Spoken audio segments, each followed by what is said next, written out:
بسم اللہ الرحمن الرحیم۔ باب اول نماز کی اہمیت کے بیان میں۔ اس باب میں دو فصلیں ہیں۔ فصل اول میں نماز کی فضیلت کا بیان ہے اور دوسری فصل میں نماز کے چھوڑنے پر جو وعید اور عتاب حدیث میں آیا ہے اس کا بیان ہے۔ فصل اول نماز کی فضیلت کے بیان میں حضرت عبداللہ بن عمر رضی اللہ تعالی عنہما نبی اکرم صلی اللہ علیہ وسلم کا ارشاد نقل کرتے ہیں کہ اسلام کی بنیاد 5 ستونوں پر ہے۔ سب سے اول لا الہ الا اللہ محمد رسول اللہ کی گواہی دینا ہے، یعنی اس بات کا اقرار کرنا ہے کہ اللہ کے سوا کوئی معبود نہیں اور محمد صلی اللہ علیہ وسلم اس کے بندے اور رسول ہے۔ اس کے بعد نماز کو قائم کرنا، زکوٰۃ ادا کرنا، حج کرنا، رمضان مبارک کے روزے رکھنا۔ فائدہ: یہ پانچوں چیزیں ایمان کے بڑے اصول ہیں اور اہم ارکان ہیں۔ نبی اکرم صلی اللہ علیہ وسلم نے اس پاک حدیث میں بطور مثال کے اسلام کے خیمے کے ساتھ تشبیہ دی ہے جو 5 ستونوں پر قائم ہوتا ہے۔ پس کلمہ شہادت خیمے کی درمیانی لکڑی کی طرح ہے اور بقیہ چاروں ارکان بمنزلہ ان 4 ستونوں کے ہیں جو چاروں کونوں پر ہو۔ اگر درمیانی لکڑی نہ ہو تو خیمہ کھڑا ہو ہی نہیں سکتا، لیکن جو ان سے کونے کی لکڑی نہیں ہوگی وہ جانب ناقص اور گری ہوئی ہوگی۔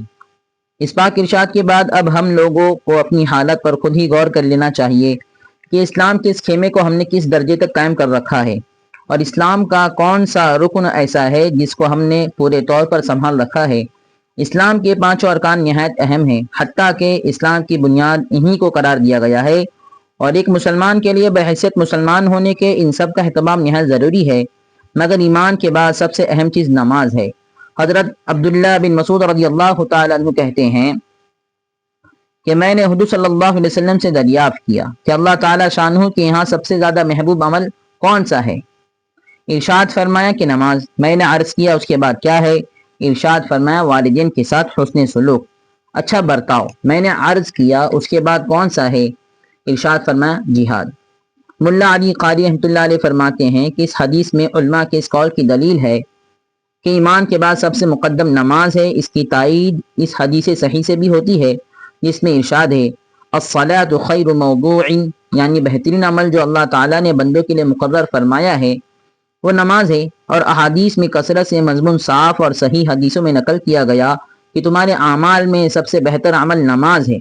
چنانچہ جامع صغیر میں حضرت ثوبان ابن عمر، سلمہ ابو امامہ، عبادہ رضی اللہ تعالیٰ عنہم 5 صحابہ سے یہ حدیث نقل کی گئی ہے، اور حضرت ابن مسعود رضی اللہ تعالیٰ عنہما سے اپنے وقت پر نماز کا پڑھنا افضل ترین عمل نقل کیا گیا ہے۔ جامع صغیر۔ حضرت ابن عمر رضی اللہ تعالیٰ عنہما اور ام فروہ رضی اللہ تعالیٰ عنہا سے اول وقت نماز پڑھنا نقل کیا گیا ہے۔ مقصد سب کا قریب ہی قریب ہے۔ گناہوں کے لیے نماز ایسی ہے جیسے درختوں کے پتوں کے لیے موسم خزاں۔ ترجمہ: حضرت ابو ذر رضی اللہ تعالیٰ عنہ فرماتے ہیں کہ ایک مرتبہ نبی اکرم صلی اللہ علیہ وسلم سردی کے موسم میں باہر تشریف لائے اور پتے درختوں پر سے گر رہے تھے۔ آپ صلی اللہ علیہ وسلم نے ایک درخت کی ٹہنی ہاتھ میں لی، اس کے پتے اور بھی گرنے لگے۔ آپ صلی اللہ علیہ وسلم نے فرمایا اے ابو ذر، مسلمان بندہ جب اخلاص سے اللہ کے لیے نماز پڑھتا ہے تو اس سے اس کے گناہ ایسے ہی گرتے ہیں جیسے پتے درخت سے گر رہے ہیں۔ فائدہ: سردی کے موسم میں درختوں کے پتے ایسی کثرت سے گرتے ہیں کہ بعض درختوں پر ایک بھی پتا نہیں رہتا۔ نبی اکرم صلی اللہ علیہ وسلم کا پاک ارشاد ہے کہ اخلاص سے نماز پڑھنے کا اثر بھی یہی ہے کہ اس کے سارے گناہ معاف ہو جاتے ہیں، ایک بھی نہیں رہتا۔ کبیرہ گناہوں کے لیے توبہ کی ضرورت، مگر ایک بات قابل لحاظ ہے، علماء کی تحقیق آیات قرآنیہ اور احادیث نبویہ کی وجہ سے یہ ہے کہ نماز وغیرہ عبادات سے صرف گناہ صغیرہ معاف ہوتے ہیں، کبیرہ گناہ بغیر توبہ کے معاف نہیں ہوتا۔ اس لیے نماز کے ساتھ توبہ استغفار کا اہتمام بھی کرنا چاہیے، اس سے غافل نہ ہونا چاہیے۔ البتہ حق تعالیٰ شانہ اپنے فضل سے کسی کے کبیرہ گناہ معاف فرما دے تو دوسری بات ہے۔